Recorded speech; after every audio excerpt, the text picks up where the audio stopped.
touch your tongue's root of hard part of the plate. And Assalamu Alaikum wa rahmatullahi wa barakatuhu. My name is Abuabeera and I am online Quran teacher. In previous lesson, I was explained Halqi Makhraj. There are 6 letters pronounced from Halqi Makhraj. And in this video, I am going to explain Lisaani Makhraj. Lisaani Makhraj. What is Lisaani Makhraj?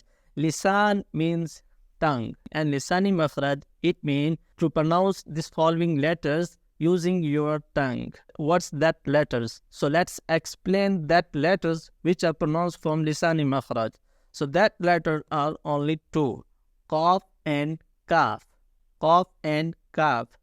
Qaaf, to pronounce qaaf, use your tongue's root touch to the soft part of the plate. It means top of your mouth. Touch to the soft part of the plate and try to say a root of tongue touch to the soft part of the plate and try to say qaaf, qaaf, qaaf, qaaf, qaaf. So this is a correct pronunciation of qaaf. Second letters pronounced from Lisaani Makhraj is kaaf. Kaaf. The pronunciation of qaaf and kaaf like a same. There is a little bit difference.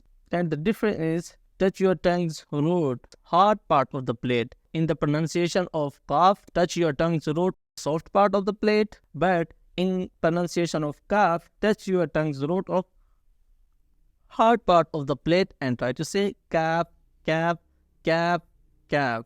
So qaaf and kaaf, there is a little bit difference. I hope you understand Lisaani Makhraj. So stay learning with us and stay connected with us. And don't forget to subscribe. Assalamu alaikum wa rahmatullah.